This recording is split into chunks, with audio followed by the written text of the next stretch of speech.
To all my amazing viewers, thank you for walking through this story with me. Your support is what keeps these raw, unfiltered moments alive. Let's take this journey together, step by step. The glow of the bar's neon sign cut through the dusty night like a blade, stopping me cold. My breath caught in my chest, sharp and painful. Through the foggy window of our Liz, I saw her, my wife, Elise, her laughter spilling into the air, her hand resting under a stranger's touch that was far too familiar. My keys rattled in my shaking grip. The world tilted, unsteady beneath me. 7 years of marriage, and I had never seen her smile that way. Not for me. Not in so long. The smell of wet asphalt mixed with the bitter tang of spilled beer as I shoved open the heavy door. Inside, glasses clinked and quiet voices mingled, but all I could hear was the pounding rush of my own heartbeat. Elise's auburn hair gleamed faintly in the dim light. She leaned toward him, head tilted, eyes shining in a way that once belonged to me. I stood there, unseen, my wedding ring suddenly a weight pulling me down. I hadn't planned to be here. It was just a random stop after a late shift at work. Elise had texted earlier, saying she'd gone out with a coworker. I hadn't questioned it. Sure, she'd been distant lately, but I blamed her new promotion, the long hours, the pressure. But as I watched her now, leaning close, letting him brush his fingers across her wrist, every ignored call and vague excuse fell into place. Every night she crept into bed after I was already asleep. The truth had been flashing like warning lights for months, and I had refused to see it. I slid into a booth in the far corner, half hidden by the flickering jukebox. The bartender, grizzled, with a steel-wool beard, gave me a brief look but stayed silent. My eyes never left them. The man was tall, broad-shouldered, dressed sharp, with an easy grin that felt rehearsed. He whispered something, and Elise laughed, really laughed, touching his arm as though it was the most natural thing in the world.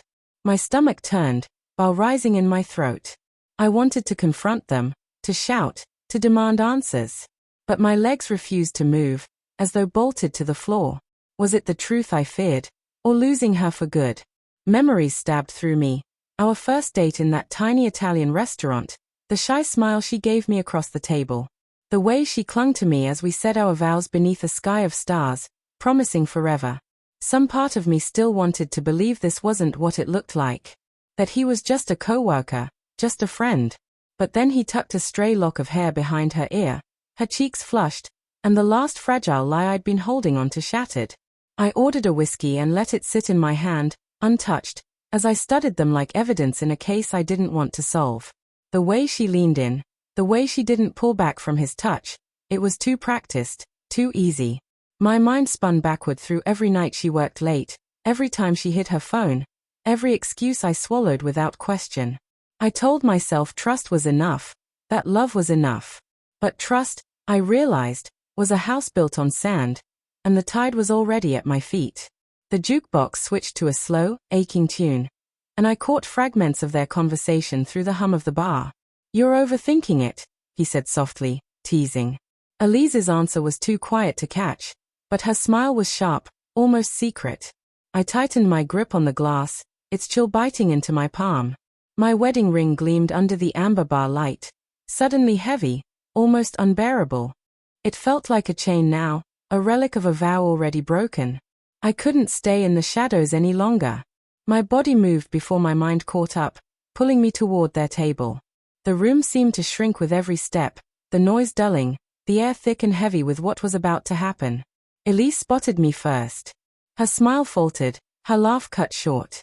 The man turned to look at me, his smirk slipping as he recognized me, or at least what I was. Up close, he was older than I expected, deep creases around his eyes, but his calm never wavered. "Mark," Elise said, surprise mixing with guilt in her voice. "Fear, too.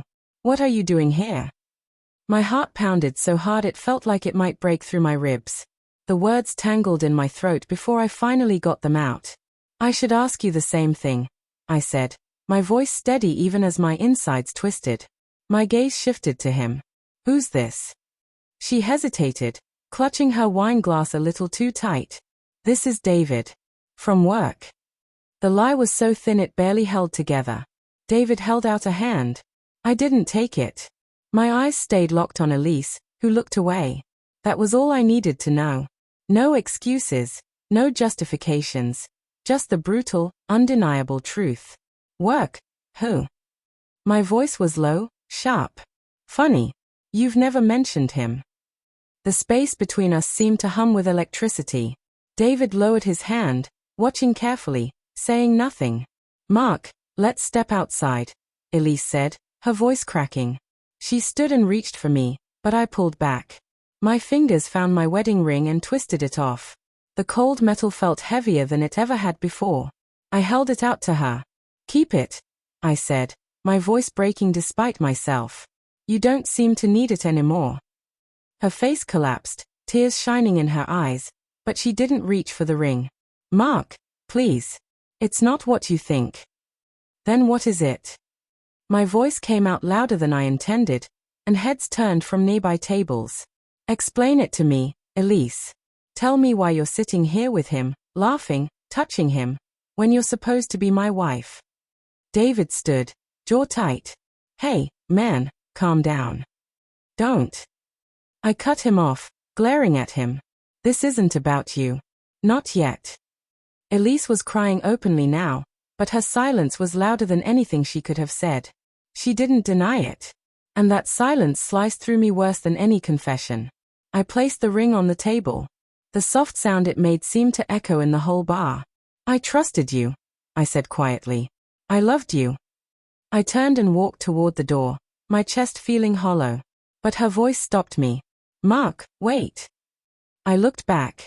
For a brief second, I saw the woman I married, vulnerable and scared. I didn't mean for this to happen, she said, her voice small, breaking apart. I was lonely. You were always gone, always working. David was there. The words hit like a blade turning in a wound. Lonely. The word burned because it wasn't true. I'd been drowning in responsibility, trying to keep us afloat, but I'd never stopped loving her. I looked at David, who glanced away, then back at her. You could have talked to me, I said. You could have fought for us. But you didn't. You chose this. And then I walked out, leaving the ring behind. The night air hit me, cold and sharp, but my thoughts were even colder. David hadn't just been a one-time mistake. I saw it in the way he looked at her, sure of his place, sure of her. And then I remembered the photo I'd found on her phone last week, the one I convinced myself was from a work trip. He was in it. In her hotel room. I stopped walking, the realization crashing over me. This wasn't a single betrayal, it had been going on for months. And I had been too blind to see it. The ring was gone, but the weight of what she'd done would stay with me. A ghost I'd carry forever.